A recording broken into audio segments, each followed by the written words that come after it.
Hey, Daryl here, and this is my daily devotional.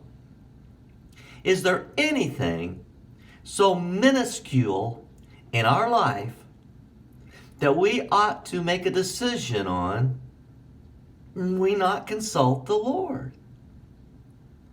Is there anything so minuscule that we shouldn't consult the Lord? Oh, listen, I'm as guilty in this as I'm certain you probably are. Doing things in our regular life, making choices and decisions and not consulting the Lord, no matter how minuscule.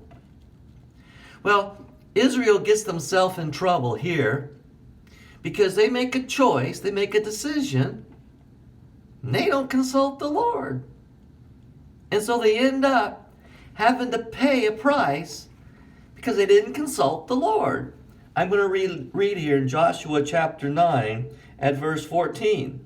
The men of Israel did not inquire of the Lord. The men of Israel did not inquire of the Lord. Now let me tell you what's going on. Word has gotten out in Canaan that Jericho got their butt beat. Ai got their butt beat, and all the residents of Canaan become fearful of Joshua and the Israelites. Well, there's these inhabitants called Gibeonites, and so they come up with a plan. And I'm just going to share it with you, but I'll give you the highlights.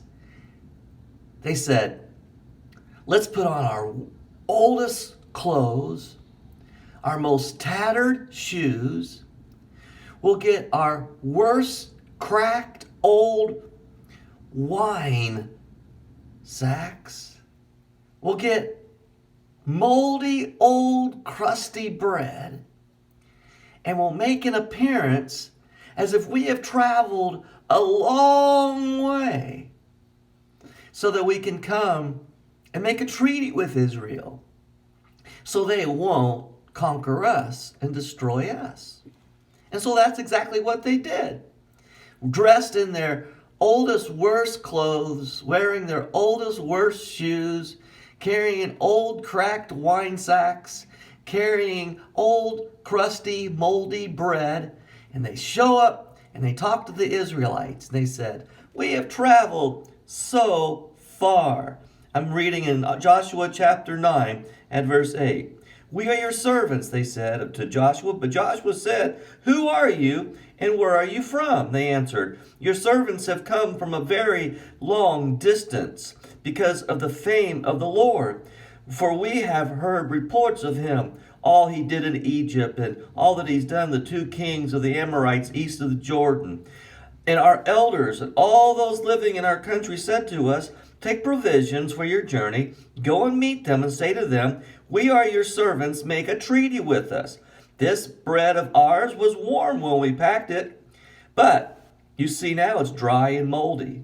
And these wineskins that we were new, but now they're cracked and old. And our clothes and sandals, they're wore out from the very long journey.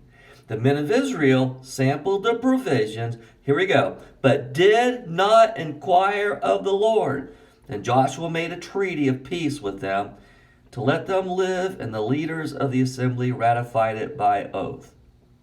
3 days after they made the treaty with the Gibeonites, the Israelites heard that they were actually neighbors of theirs in Canaan. And because of the oath, though they were tricked into signing this treaty, they did not conquer and kill them. Now, they did require that they become their servants, but they still didn't annihilate them, as God had actually commanded Israel to do to all the inhabitants of Canaan. Verse 22, Joshua summoned the Gibeonites and said, why did you deceive us by saying we live a long way from you, while actually you live near us? You are now under a curse. You will never cease to serve. You will never cease to serve as woodcutters and water carriers for the house of my God. At least They found themselves tricked into a slavery situation. At least they weren't decimated. Why? Why did this all have to happen? Because the men of Israel did not inquire of the Lord.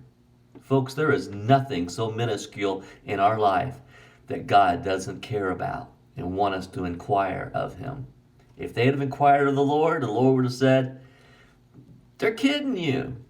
They're trying to trick you. Slaughter them. But no. God bless you. Good day.